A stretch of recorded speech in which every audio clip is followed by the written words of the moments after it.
El Consejo Nacional de Coordinación de Políticas Sociales, a través del programa Primeros Años y el Ministerio de Desarrollo Social, por medio del Plan Nacional de Seguridad Alimentaria y sus componentes, los programas Abordaje Comunitario y Familias y Nutrición, dan inicio al seminario Género e Infancias, hacia la consolidación de entornos protectores de derechos. Se trata de un ciclo de 6 conferencias con diversas expertas y temario. Conferencia 1. El orden de género, evidencias e impactos en la vida. Expositora, doctora Dora Barrancos. Conferencia 2. Socialización de género desde la primera infancia. Masculinidades, feminidades. Expositora, doctora Graciela Morgade. Conferencia 3. Género, soberanía alimentaria y economía social. Expositoras, licenciada Marisa Fournier y licenciada María del Pilar Foti. Conferencia 4. Violencia de género y maltrato infantil. Expositora, licenciada Silvia Schechter. Conferencia 5. Políticas de protección social y cuidado. Expositora, doctora Juliana Martínez Franzoni. Conferencia 6. Interculturalidad, género y Estado. Expositora, doctora Rita Segato. A continuación, presentamos la primera conferencia, El orden de género, evidencias e impactos en la vida, a cargo de la doctora Dora Barrancos.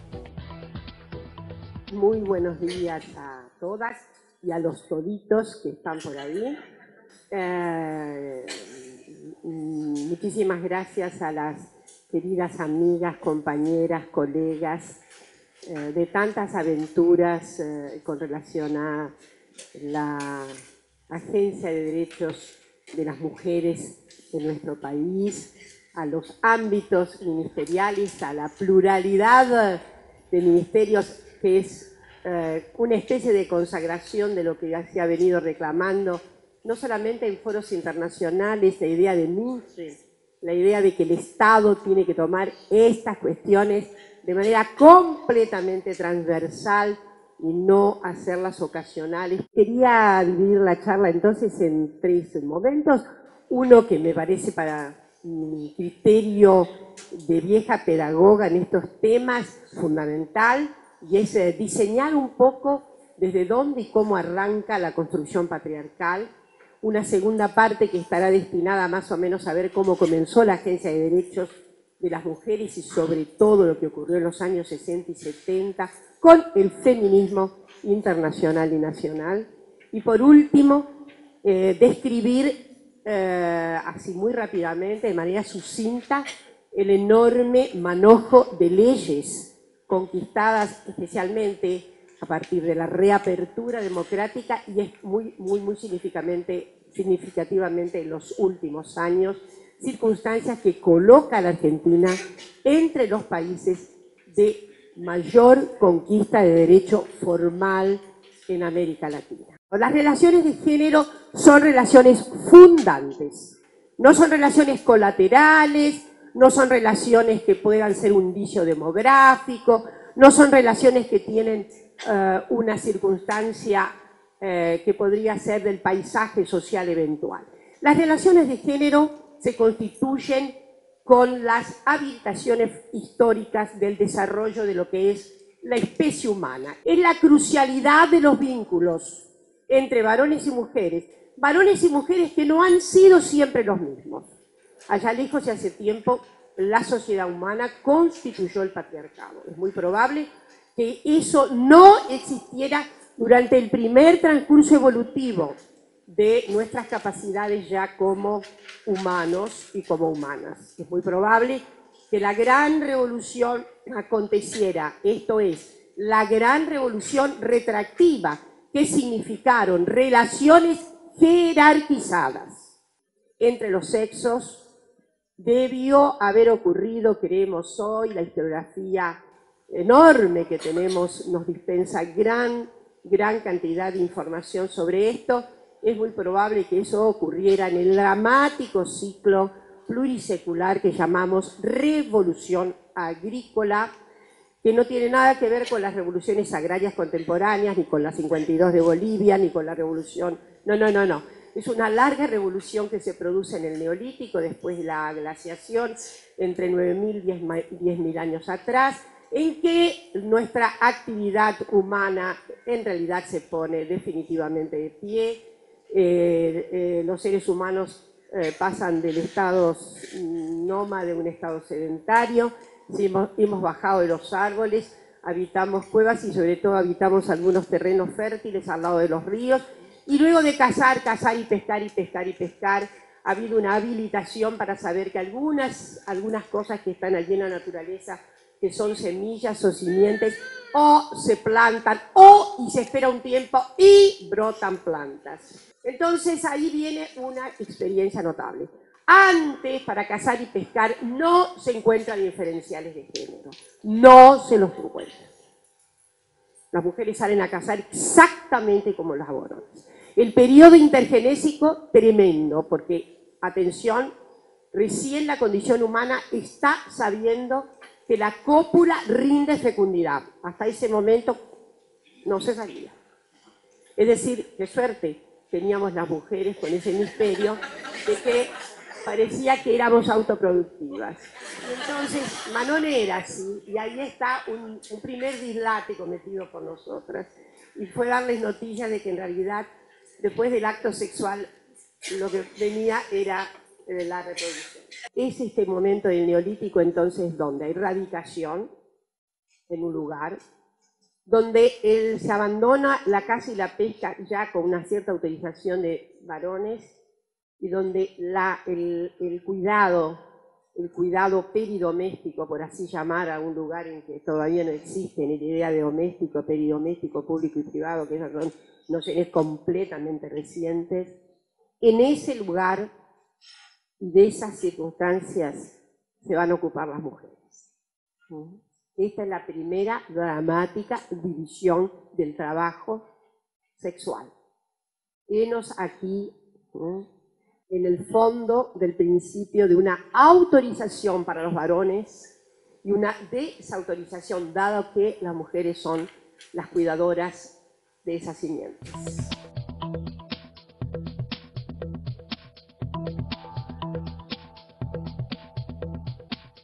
Y con eso evidentemente viene un hábito de cuidar entonces a la prole un poco más, y aparece el sentimiento de que cierto cuidado de la prole, estoy hablando de 9.000 años para acá, tiene significado tal vez de conseguir un cierto aumento de su existencia.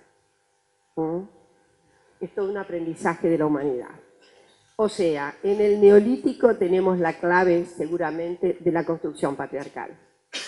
Y ahí ya una vez lo dijo un gran individuo que fue Federico Engels, recuerdan ustedes, en un notable libro, que tiene toda la atmósfera del siglo XIX, porque don Federico, que leía de todo, también leyó a dos especies de antropoculturólogos de primera generación, que fueron Morgan y Bachofen, para quienes han hecho antropología, o para en general, saben que Bachofen y Morgan fueron los primeros en hacer una especie de teluria de lo que había sido la evolución cultural humana.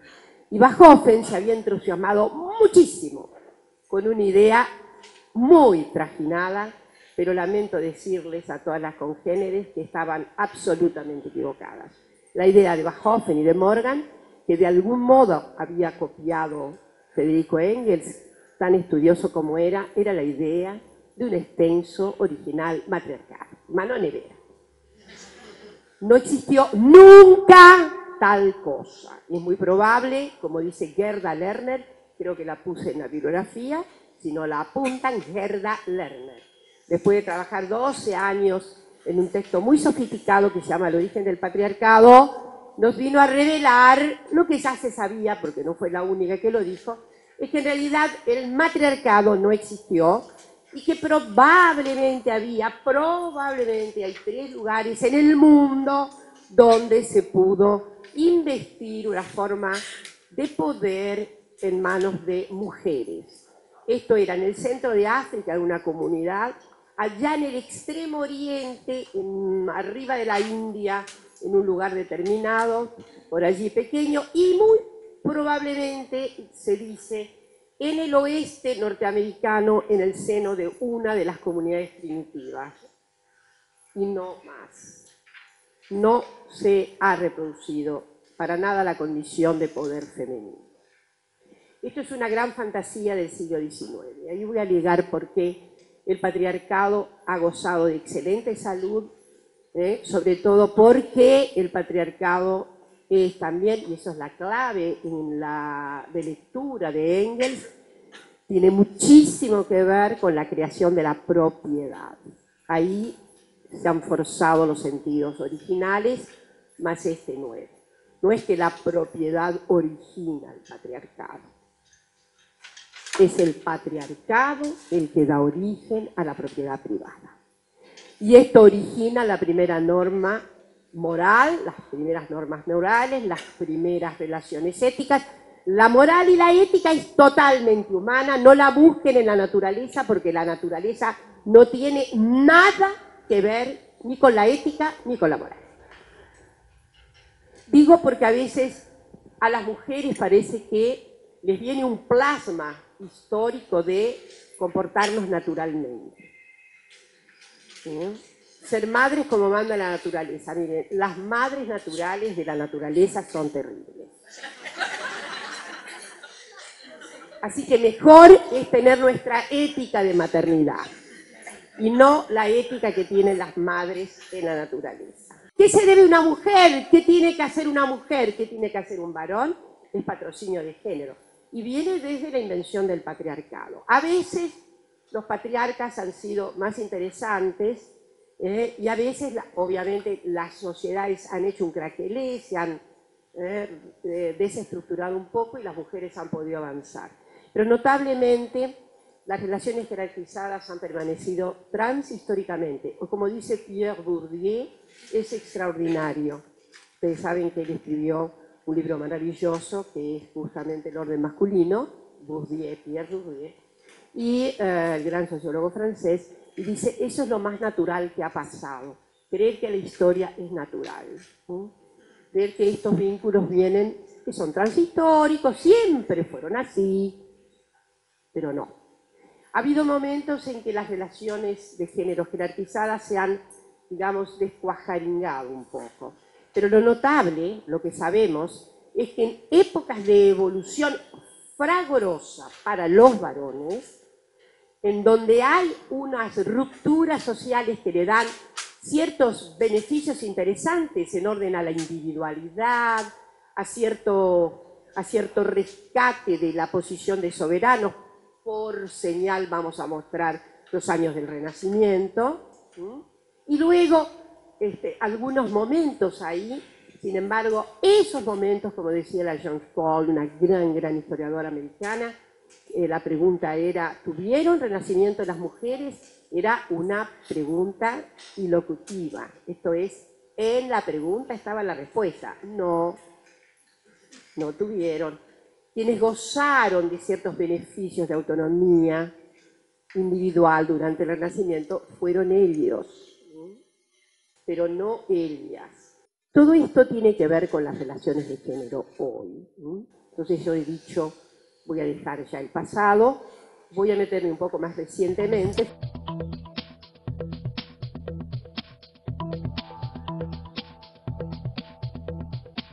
Fue el siglo XIX, que es un siglo en el mismo sentido que el Renacimiento, el siglo que va a dar a los varones, después de la Gran Revolución Francesa, del triunfo sereno pero firme de la burguesía como nueva clase, que vienen grandes novedades sociales.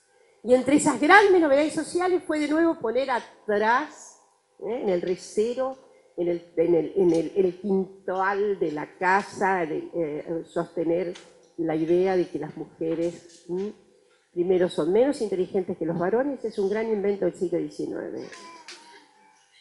En el siglo XVIII no se pensaba tanto así, pero el siglo XIX tiene un cálculo fatal sobre la idiosincrasia femenina. Me parece que hay un pavor, algunos autores han construido la idea de un cierto pánico al género femenino. Las mujeres han gritado mucho en los días de la Bastilla, por eso hay que matarlas y decapitarlas.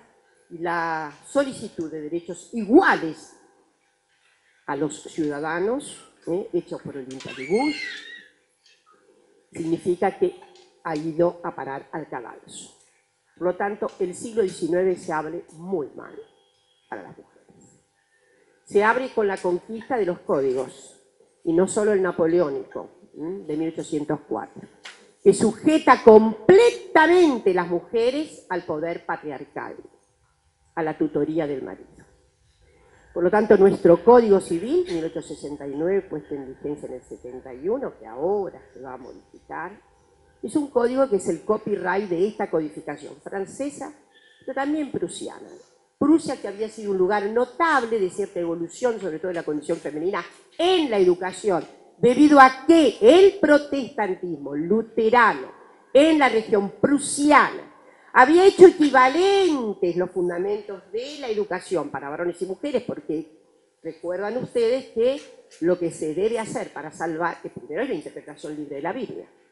Como no hay interpretación mediada de la Biblia, sino propia, hay que saber leer y escribir. Es por eso que las mujeres prusianas pueden acceder a una cierta condición educativa muy interesante, que en el siglo XIX también se va a retraer. Y el código prusiano, que no se menciona mucho, es uno de los códigos antecedentes del código napoleónico. En general, se dice, donde avanza la codificación moderna, ha retrocedido el derecho de las mujeres.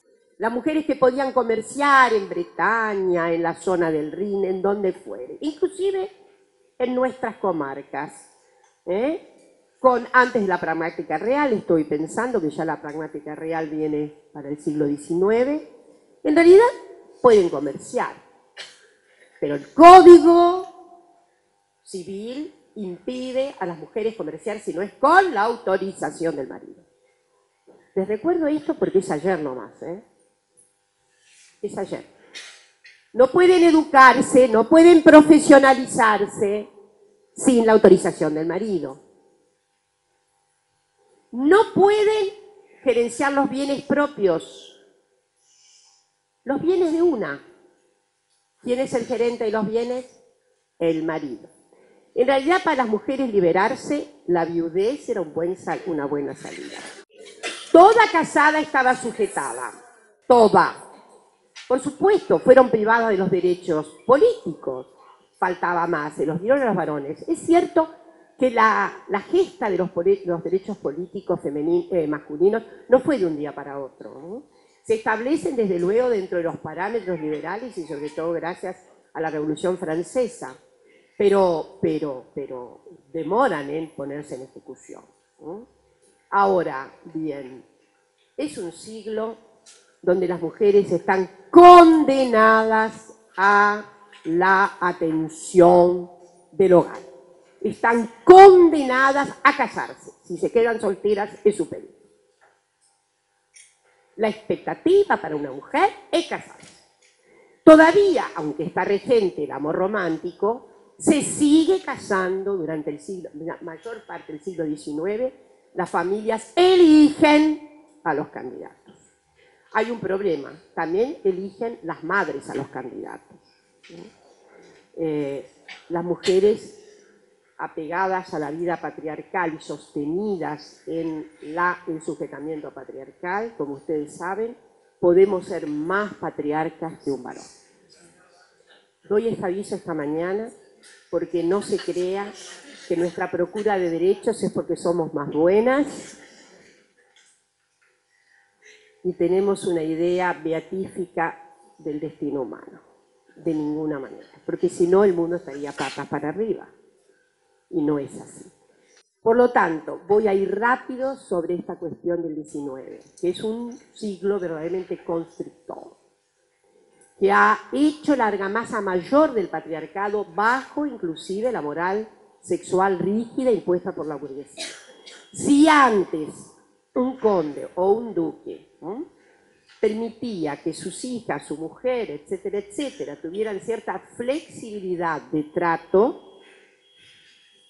el mundo burgués acaba completamente y de raíz con ese espectáculo inmoral.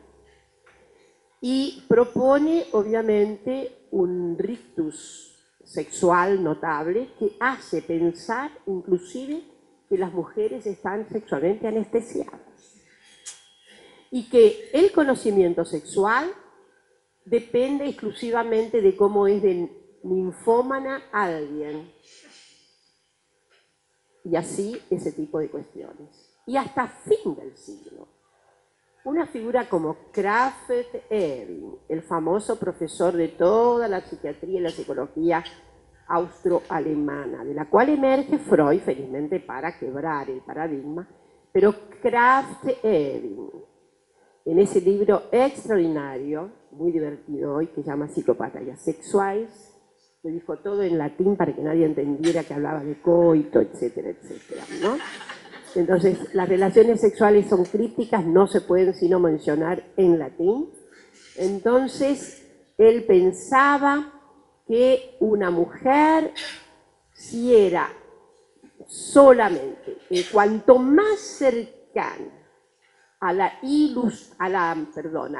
no educación, cuanto menos alfabetizada, cuanto menos educada, en mayor medida podría conocer el goce sexual. Así que les anticipo que nuestra mayor educación era para Krafft-Ebing la garantía absoluta de que no íbamos a conocer el placer sexual. Lo peor era que esta es la época en que se extiende la histeria como contenido psicopático básico, que es el arma con que Freud va a destruir el antiguo régimen de las ideas, digamos, psicológicas del pasado, va a construir uno nuevo extraordinario, pero Freud ahí se queda. Ustedes saben que con todo lo que se animó y hablar de los instintos y de que el niño del que tanto nos ocupamos es un perverso polimorfo, deben saberlo, y etcétera, etcétera, pero las mujeres, miren, estuvo cerca, pero como no pudo, dijo, es un continente negro. Esa es la frase extraordinaria. Con esto digo también que ese es el siglo donde inexorablemente emerge el feminismo. Fin más o menos limitado de la abolición, gracias a quién. ¿A quién? A buenos hombres de buena voluntad, a muchas mujeres. A ver, si nos entendemos. Esas feministas fueron feministas abolicionistas, porque eran par de la negritud sujetada. Había un espejo entre ser una blanca de clase burguesa y ese pobre negro, esa pobre negra sujetada. Ambos eran esclavos. Y para dar una idea tremenda de la sensación de esclavitud en algunos sectores que ya discutían esto, John Stuart Mill y su maravilloso libro, que ha sido traducido con diversos nombres, La esclavitud de las mujeres, el sujetamiento femenino, etcétera, etcétera. John Stuart Mill, que aprendió todas las consideraciones sensibles sobre las mujeres, porque era muy inteligente y porque se casó con Enriqueta, que era muy brillante, a quien él le va a agradecer toda su obra. Mills es una figura extraordinaria. Su libro famoso sobre la libertad, On Liberty, que está ahora republicado, inclusive por personas muy inteligentes de nuestro país, pero esas personas en la parte introductoria, que es muy buena, dicen, bueno, Mills sigue reconociendo la coautoría con Harry, Manon Evero. O sea, Mills ha dicho en todo lugar, en ese mismo texto, este libro es en coautoría con mi querida Enriqueta, que era profeminista, prosocialista, y que con quien él tuvo, ellos se casaron de manera tardía, a quien la obligó un amor realmente muy, muy, muy intenso y muy auténtico. Entonces, esto es digamos, la idea de la esclavitud femenina del siglo XIX, obviamente se va a compadecer con otros sintagmas epocales como la baja inteligencia de las mujeres. Esta era un gran caballito. Las mujeres menos inteligentes, las mujeres servían para el hogar. El papel femenino estaba allí. El ángel del hogar, dijo un gran poeta inglés, y escribió varias veces el poema. Yo creo que al final estaba confundido. Es un poema que nunca lo terminaba, ¿eh? Hizo una versión, hizo otra versión, es enorme. Pero en realidad el paradigma del ángel del hogar quedó ahí, en esa Inglaterra victoriana, censuradora, como pocas, de la moral femenina. Había que estar siempre con las piernas cerradas por las dudas, ¿no?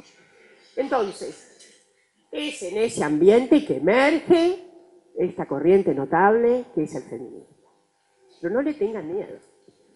Ser feminista no quiere decirse no reconocer el papel de la otra parte de la humanidad. Quiere decirse liberarse de las cadenas de esa parte de la humanidad. Desde el comienzo, lo voy a decir tantas veces porque a veces también las feministas somos un poco torpes. Han sido un poco torpes. Siempre hubo varones acompañando feministas. Seneca Falls, 1848, nacimiento datado de la corriente feminista. Tuvo 30 tipos acompañándolas en esa memorable jornada llevada a cabo en una iglesia metodista a pocos kilómetros de Nueva York. Entonces, ahora, es cierto que las feministas convocaban pocas mujeres, si no hubiera sido muy fácil. Hubiera sido muy fácil poner el mundo en una cuestión desjerarquizada y es cierto que ese gran movimiento se fue inflando mucho a fines del siglo XIX, llegó a la Argentina rápidamente. Una de las notas de la modernidad argentina es la recepción del feminismo. Una nota de la Argentina moderna. Y ahí entonces voy a decir rápidamente para ir a la última parte, que es los números. La saga feminista en la Argentina es una saga que comienza a fines del siglo XIX, muy tomada por las socialistas, porque el socialismo, el Partido Socialista, en 1896, ya había puesto el voto de las mujeres. Ahora, las mujeres estaban un poco divididas, las feministas estaban un poco divididas, porque algunas decían, bueno, hay que votar por etapas, primero vamos a votar en municipios, pues ahí. Otras decían, no, voto total, inmediato. Julieta Lanteri, por ejemplo, la gran feminista nuestra, a María Vela Ramírez, esa gran feminista de origen uruguayo que se fue a vivir a La Plata, ambas inscritas en la masonería. Alicia Moró, que va a ser estandarte, en aquellos años todavía pensaba, hasta 1917, pensaba que el voto debía ser por etapas. Pero bueno, primer Congreso Femenino Argentino 1910, el núcleo de las feministas argentinas tiene una notable veta. Es un feminismo no de corte individualista. Miren, hay feminismos de todos los colores, de todos. Hay un feminismo que lleva a otros feminismos, que es el de corte individualista. Tiene una marca original en el orillo que es más bien la vocación liberal. Entonces es de corte individualista. Pero nuestros feminismos, en la Argentina especialmente, no por ejemplo el de Uruguay que fue más liberal, es de corte relacional. No se pensaba solo ellas no pensaban solo en sí como mujeres. Había un derrame para los pobres, las mujeres pobres. Por eso se llama nota relacional. Este término lo acuñó una querida colega norteamericana, Karen Offen, y me parece que ha sido muy acertado. Esos feminismos son feminismos de derrame, son feminismos que van más allá de la condición femenina. Están muy preocupados por la niñez, obsesión, ya que estamos en el tópico, obsesión por la niñez. ¿Por qué? Porque además el siglo XIX y el XX inicio ven la niñez, hay una apuesta fecunda en la niñez como toda promesa de renovación. Es la renovación. Por eso los niños son tratados en realidad mucho más como sujetos que las mujeres.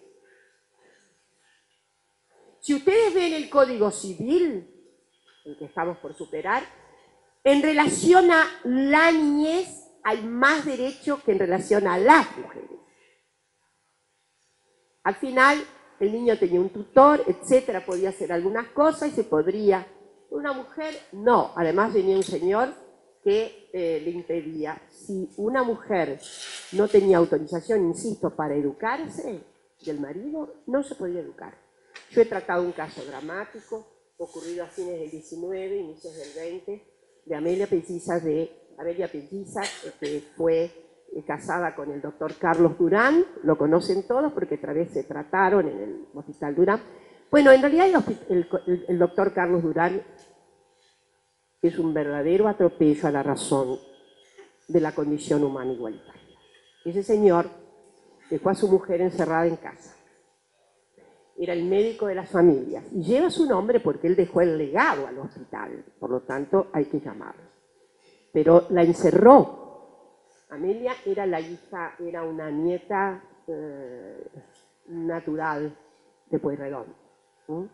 Su hermana, Josefina Pelliza, se tornó una escritora bastante relevante, que ahora está siendo sacada del fondo de la historia. Pero a la pobre sufrió horrores. Hasta que un día el tipo se enfermó, ella creía que era el fin, pero no, resucitó, ella aprovechó se imaginan, para ir y volver, pidió la separación, el divorcio siempre existía, ¿no? Pero era separación de cuerpos. Y yo he visto el expediente, he visto parcialmente, porque lo he visto incorporado a la sucesión. Los jueces no le dieron la separación. De modo que ella fue obligada a ir, hasta que un bello día huyó de la casa,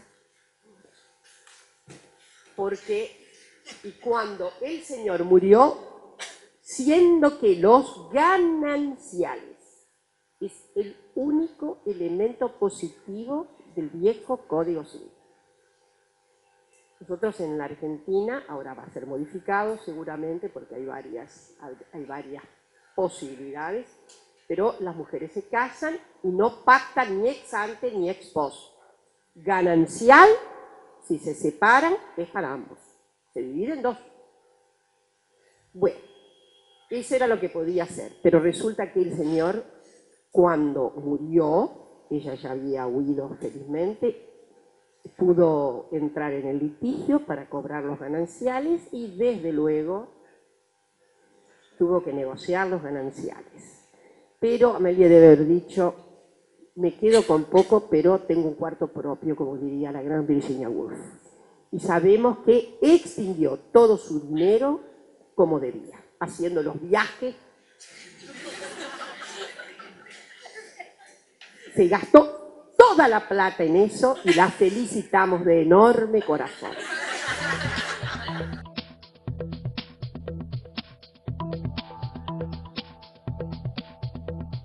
Entonces, quiere decir que desde entonces ahora, y ya voy a cerrar estos 10 minutos con las nuevas leyes, ha sido el feminismo el gran propulsor de cambios en materia de relaciones de género. Por eso en 1926 se modificó por primera vez el Código Civil. En 1932 casi tuvimos voto, solo la Cámara de Diputados votó positivamente, pero murió en el Senado de la República.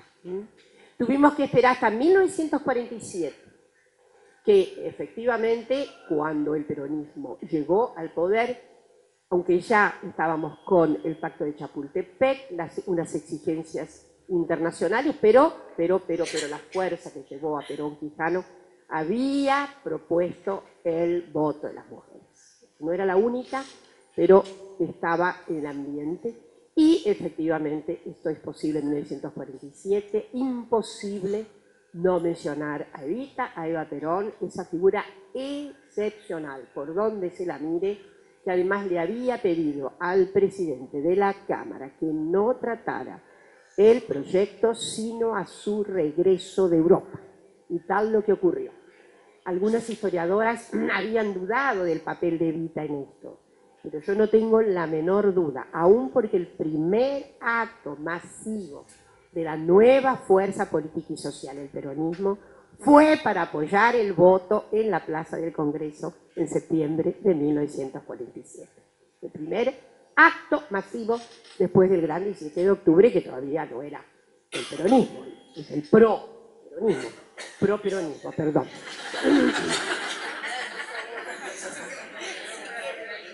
Entonces, tenemos ese gran acto. ¿Y por qué? Yo he escrito sobre esto.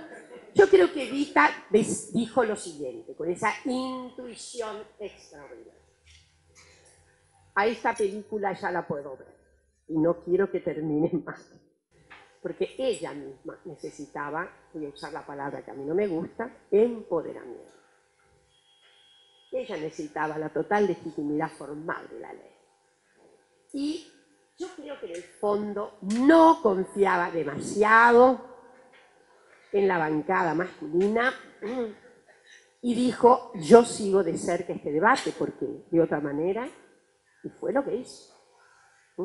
De modo que también lleva a pensar en el extraordinario interés demostrado por Evita, porque ustedes saben que promulga la ley desde los balcones de la Casa de Gobierno. Debe decirse que Evita no se decía feminista, que más bien tenía cierta repelancia, por así decir, porque estaba muy conformado.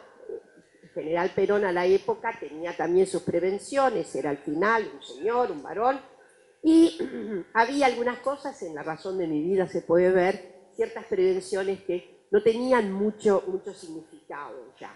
Pero bueno, no importa. El asunto no es decirse feminista. El asunto es adquirir una subjetividad a la altura de los derechos que se necesitan. Después del 47 lo que tenemos como gran saga es el ingreso masivo de de mujeres en las universidades, una gran militancia de mujeres en la radicalidad política de los años 60 y 70, hay más de 30% de mujeres desaparecidas y evidentemente todavía una discreta aceptación de cierta igualdad, pero en el fondo todavía, aún en las fuerzas políticas e ideológicas más radicalizadas, no había igualdad en las relaciones de género, inclusive en las organizaciones armadas populares de esos años. Ninguna mujer llegó a ser comandante de ninguna de esas organizaciones. Arrostito no era comandante. Lo digo porque a veces parece que la gente que no entiende cuáles son las vísceras del patriarcado corresponden solo a los segmentos conservadores de nuestra sociedad. Si fuera así, también sería muy fácil. El problema son las mentes más esclarecidas que no comprenden la idiosincrasia de la jerarquía de género. Llegamos entonces a los años tremendos del terrorismo de Estado y de nuevo la puesta en la escena política formidable de las mujeres. Madres y abuelas de Plaza de Mayo. ¿Qué otro grupo fue el bastión de la resistencia a la dictadura más extraordinario que el de las madres y el de las abuelas? Yo creo que cumplen aquella idea que he venido sosteniendo, que crisis societal de veras en un grupo humano es crisis donde queda evidenciada la figura femenina. Es Antígona, no se puede soslayar. Entonces hemos llegado a los días de hoy. No en vano este país tiene una mujer presidenta, porque además, no lo he dicho y lo voy a decir, a lo largo de los tiempos, las mujeres sin ciudadanía y con ciudadanía han sido fundamentales en la vida política de este país. Han sido orientadoras, han sido guías, a veces han tutelado, una no puede olvidarse de Encarnación Oscura retando a Rosas, pero así retándolo, echándole en cara que no ha hecho tal y tal esta cuestión. Una no puede dejar de evocar a la propia Lisa Moró, que se construyó como líder del Partido Socialista después de años de no reconocimiento. Una no puede dejar de pensar, obviamente, en Evita. No se puede dejar de pensar en las madres y abuelas, de la misma manera que no podemos dejar de pensar que, bueno, hay una mujer presidenta en este país porque ha sido un gran cuadro político. No es adventicia su presencia en la arena política. Es un cuadro político construido en los largos años de militancia.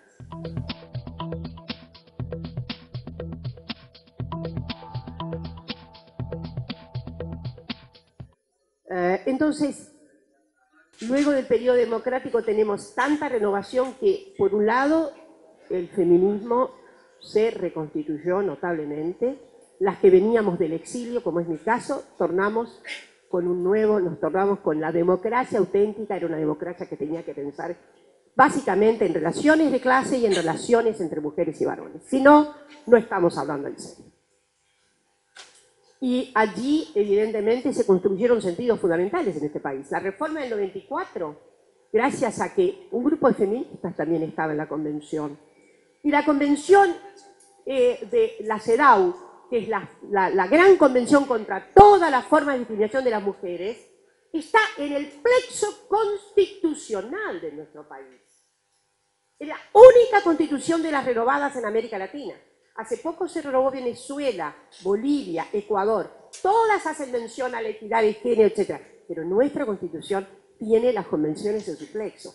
Y les voy a decir que las convenciones están por encima de la Constitución Nacional. Entonces tenemos esto, tenemos una cantidad de leyes. Desde luego, la Argentina tuvo que esperar más de un siglo y tanto. Uruguay lo tuvo en 1907, divorcio vincular lo ganamos en el 1954 y ustedes saben que fue una de las cosas más tremendas que nos ocurrió.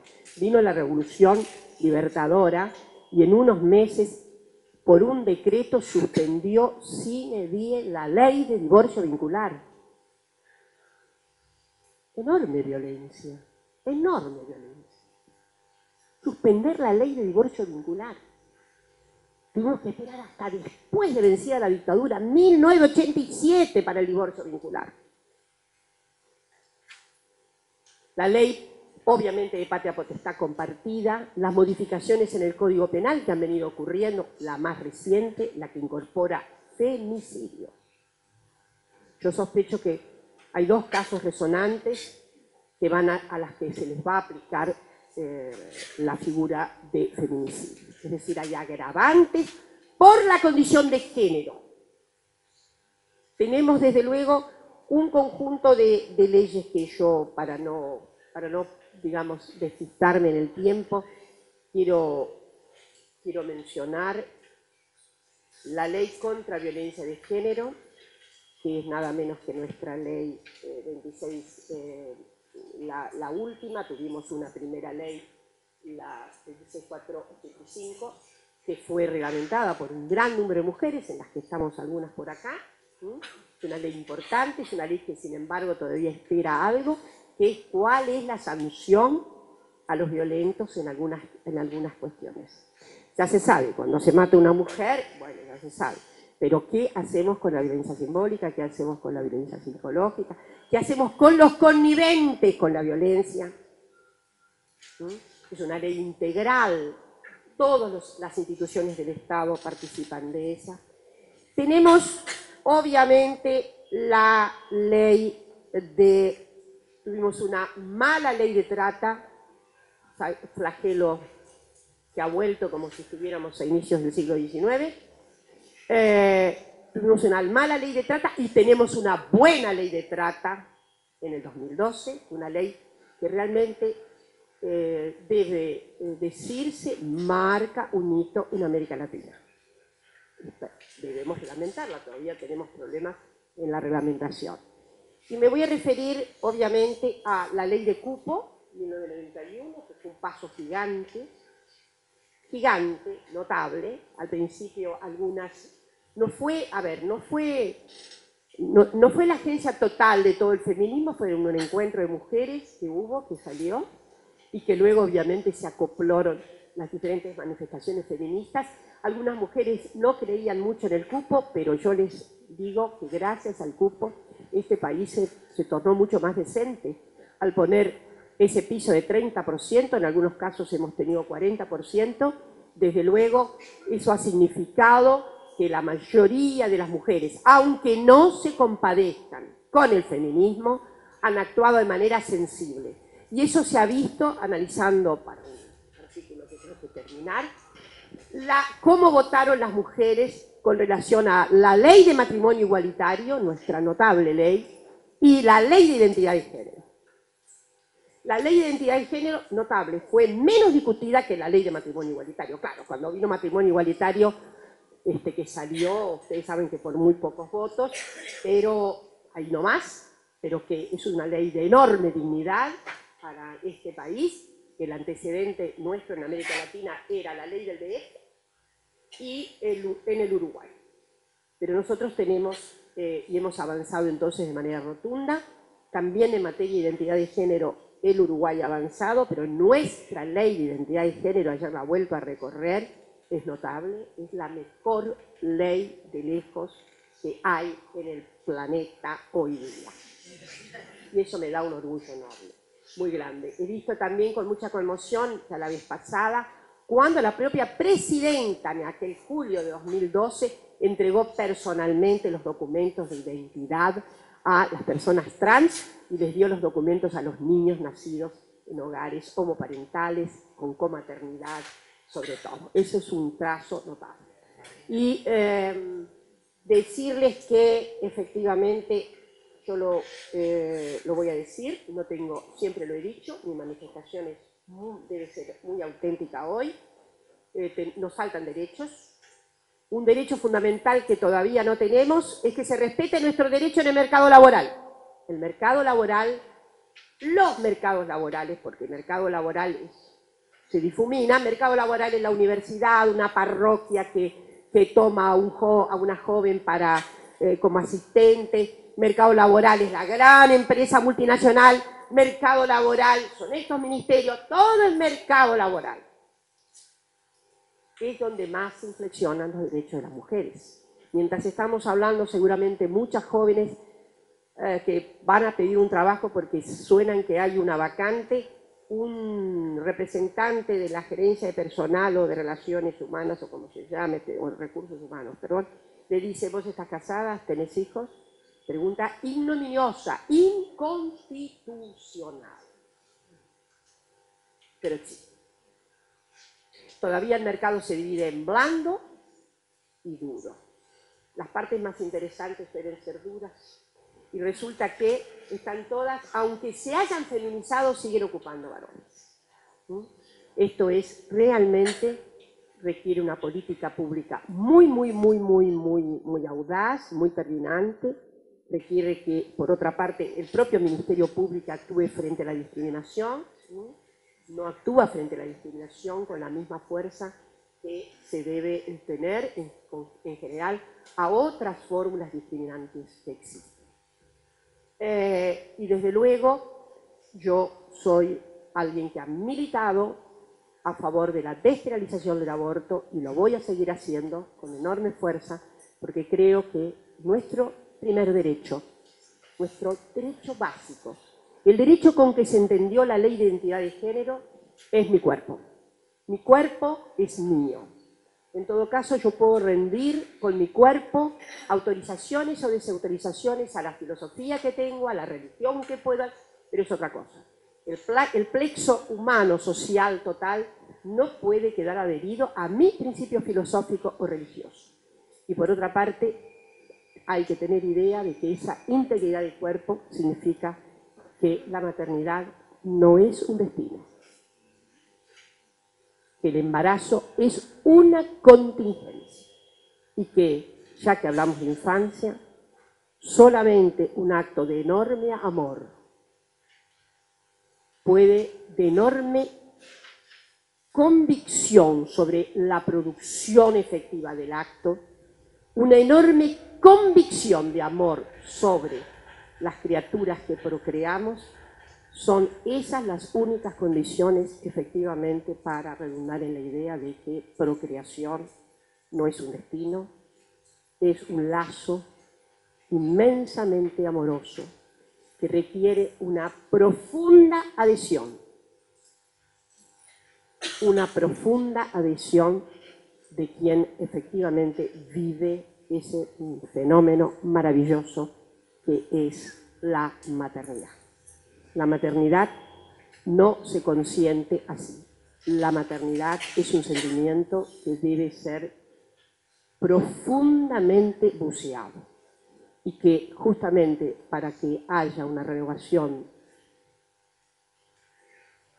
fundamentalmente humana, en nuestra condición humana, se debe engendrar amorosamente, cuidar amorosamente y de ninguna manera obligarnos a lo que no deseamos, no queremos y no estamos dispuestos a acompañar y, en fin, en todas sus etapas, que son siempre críticas, porque madre, lo dice quien lo es, nunca deja de criar.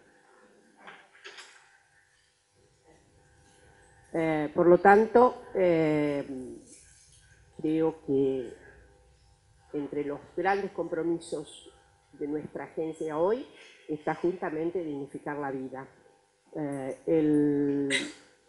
Lo último que quisiera decirles es que efectivamente antes el binomio era la madre y el niño, ahora sabemos que necesitamos que la madre sea tan individuo, nuestra propia posición evolutiva nos ha hecho más sujetos que individuos, en alguna medida deberíamos aceptar que sin la suficiente individuación tampoco somos completamente dignos de la condición humana. Y por el otro lado, sí, en ese punto soy bastante decimonónica, sigo pensando que la niñez es todavía el gran porvenir y nuestra obligación con la niñez es desarticular, destruir todas las relaciones jerarquizadas posicionales de que si se es un niño se tendrá más ventajas competitivas con relación a una serie de dimensiones, incluida la propia ciencia. Y que si es una niña tendrá menos ventajas competitivas, incluida obviamente el conocimiento científico. Esa es, me parece, la mayor promesa que podemos hacer a nuestros niños para renovarles completamente el futuro. Tendremos necesidad de una sociedad completamente igualitaria y para construirla es necesario deponer, destruir, eliminar todas las bases absurdas e irracionales de la diferencia jerarquizada entre los géneros. Bueno, muchas gracias.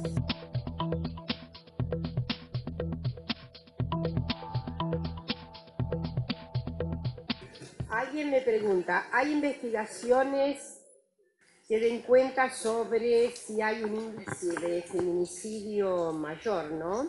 Y trata cuál piensa pueden ser apenas algunas de las causas para dicho aumento. Bueno, hay una discusión, la librería feminista y la académica está dividida en dos respecto de si aumentó o no la violencia física contra las mujeres. Yo soy una optimista y digo no. Lo que ha aumentado es el registro, lo que ha aumentado es la visibilidad, lo que ha aumentado es la intolerancia a la violencia. ¿Se imaginan? En el pasado, hablo del pasado 40 años atrás, alguien le daba una cachetada a una mujer y bueno, parecía que estaba contemplado dentro de las condiciones naturales vinculares. Entonces, esto es lo que efectivamente, lamentablemente todavía, a pesar de las promesas que hay sobre la construcción de estadísticas, hay que reclamar. Evidentemente es difícil porque hay diferentes formas de violencia y hay inclusive las violencias fatales, las letales, deben ser debidamente, digamos, puestas en orden estadístico, ¿no? Porque hay que cruzar los datos, hay que saber. En general, la violencia a veces tiene una gran desarticulación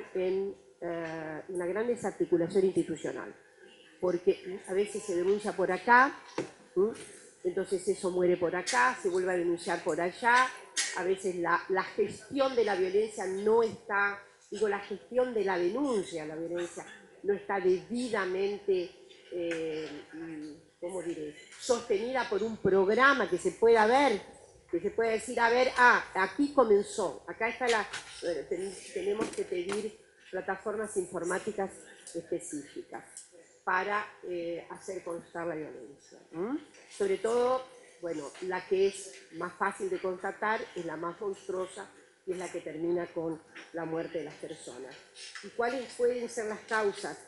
Bueno, como he dicho que no aumenta, yo creo que sí hay por ahí, como paisaje que general en las relaciones interpersonales e intergenéricas, puede ser que en la medida que las mujeres ganan lugares, se enciendan algunas suertes de malas competencias sobre los lugares que los varones pierden. Los varones no pierden ningún lugar con el avance de las mujeres.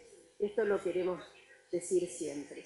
La verdad es que los valores pueden ganar muy buenos lugares, y lo voy a decir muy en serio. Soy de las que aboga por mucho derecho civil para los varones, mucho, mucho, mucho. Apartamento por hijo debe estar garantizado, es cierto, los países nórdicos lo han hecho, todavía los varones no se acostumbran mucho a pedir la licencia, pero yo creo que varones que cuidan niños debería estar súper garantizado, súper. Y hay algunas cuestiones que sí son para varones y mujeres, que no están contempladas, y es los largos cuidados para jóvenes con drogadicción, niños. Esto es un problema. Es un problema del cual no hablamos. Hablamos fragorosamente de los horrores y cierto pánico que tenemos a la intromisión narcotráfica en nuestro país, pero tenemos problemas en nuestras casas. Y ustedes saben perfectamente que cuidar a un joven, a un niño, a un adolescente que está con un problema de adicción es un año de cuidado, un año regular de cuidado. ¿Y quién ampara esto? No hay licencia para esto. Ahora, eso corresponde tanto a los varones como a las mujeres. Y yo, es más, creo que los varones deberían hacer un gran papel paternal frente a estas circunstancias. Por lo cual, soy de las que mi feminismo justamente creo que no es tonto. Dice, si les damos más derechos a los varones, nosotras estaremos mucho más felices. Esto es decirles, quédense en su casa, cuiden su chico. ¿Cómo ves el movimiento feminista hoy en Argentina y cuál crees que es el vínculo con las políticas públicas? Yo al feminismo lo veo muy bien, goza de muy buena salud, ¿saben por qué? Porque el feminismo de capilla es el que no existe casi. Lo que existe hoy es un feminismo de derrame de petróleo, la metáfora es mala, pero de derrame de petróleo porque puede incendiarse, no por ecológicamente grave. Entonces, hoy hay feminismo de todos los colores, de todas las amplitudes subjetivas. Entonces, hay gente que no sabe que es feminista, pero dice, a mí no me lo vas a hacer nunca más, Mirá que yo esto... Y eso para mí, eso ya es una nota feminista. No necesitamos las feministas, digamos, antiguas, un poco coléricas, etcétera, que pudo haber habido. Miren, las feministas siempre ha habido lindas, feas, etcétera, etcétera. Pero lo que necesitamos sí es que ese feminismo de derrame produzca también efectos importantes en los cambios en sus contextos de actuación. Que haga colectivos, aunque no se digan feministas, no importa. Y la otra cuestión es sí que hay problemas, me parece, en radicar fuertes relaciones entre lo que sería todo el sistema público de actuación y, digamos, la articulación con ciertas propuestas feministas. Y cuando digo propuestas feministas también miro largo, pienso en los encuentros de mujeres, que son mujeres no feministas, pero que hacen un ruido descomunal. Y estoy pensando que sí ha habido momentos de hay una gran articulación, sin embargo, y es con el poder legislativo. El poder legislativo tiene una articulación con los movimientos en general. porque si no, no hubiéramos tenido ley de matrimonio igualitario, la 26485 no hubiera existido, en fin, son fundamentales. La ley de cupo, ni decirles, pero me olvidé decirles que también el cupo ya está muy rebasado por las circunstancias. Queremos paridad, paridad. Ninguna lista puede tener más del 50% de un sexo o del otro. ¿Sí? Entonces, ¿qué es, creo, la novedad que se viene? Y me parece que ahí sí, con el poder, que es una parte fundamental del Estado, ¿eh? Claro, no son las políticas públicas que refieren más a lo que sería el área de ejecución, o sea, es el poder ejecutivo. Pero un poder del Estado sí. Hay otro poder que me parece que está en rémora, muy fuerte, que es el poder judicial. Siempre acá y en todos los países el poder judicial tiene una marca de antiguo régimen escandalosa. Pero bueno, hay de todas maneras iniciativas muy importantes.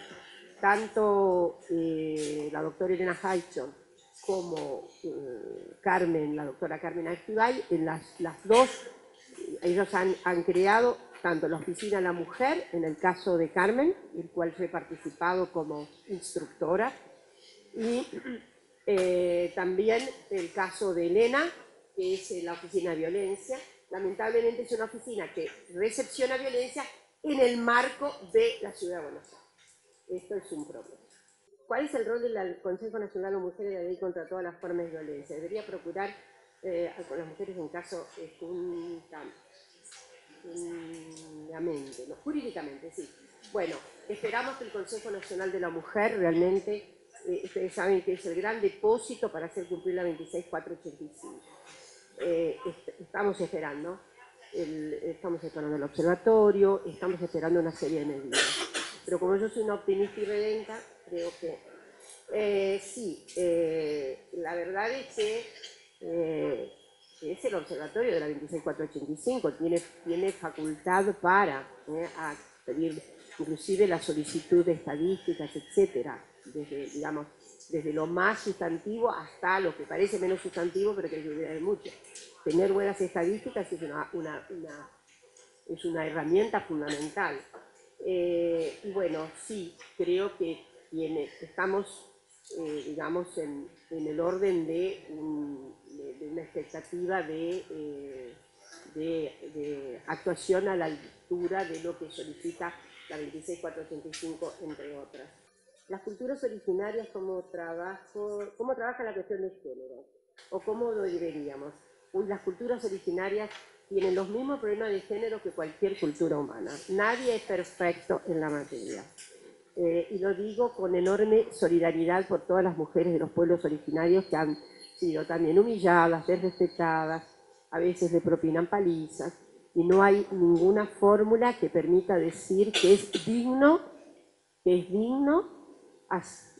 disminuir, no hay ninguna dignidad en disminuir los defectos de los pueblos originarios varones, ¿está claro? Es una falta elemental de respeto. No respetamos más un pueblo originario porque pongamos bajo la alfombra lo que no está bien. Lo que no está bien en ninguna cultura. Y la verdad es que hay mucho que hacer. Tanto hay que hacer que, por ejemplo, en el área de Chiapas, de México, ahora no tengo noticias hace bastante tiempo, pero había el subcomandante Marcos y sus equipos tenían toda una decisión de trabajo para terminar con las jerarquías de género fragorosas que existían en las comunidades. Entonces, digo, ¿qué prima? ¿El derecho de género o el derecho del niño por nacer? ¿O el embarazo no deseado? Con muchísimo respeto, el cigoto no es una persona, el cigoto es algo abierto a la posibilidad, eso no quiere decir que no haya vida, pero vida hay en todo. Y desde que sabemos que la clonación se hace con medio milímetro de mi pelo puede dar una clonación. Ustedes saben, ¿no? Se toman células mínimas. Entonces, ya lo he dicho y lo voy a decir. La primera adecuación de derecho es la del adulto que decide y no del adulto que no puede tomar la decisión. El adulto que decide seguir adelante o no seguir adelante con un embarazo. Porque luego después vienen las tragedias. Un niño no querido es una tragedia. es una tragedia. Un niño no querido es una tragedia. Es una indignidad de la vida. Un niño que no se quiere, que no se va a cuidar, que vaya a saber por dónde nos lleva o su resiliencia natural o social o cultural o la aventura de encontrar. Felizmente podemos adoptar padres y madres. No digo en el sentido clásico de la adopción. Digo, las personas adultas finalmente adoptan madres y padres. ¿Ustedes no les ha pasado? Ay, la quiero como si fuera mi madre, ¿no? Entonces, mi devoción es en realidad con el principio fundamental de la vida. Y la vida es dignidad.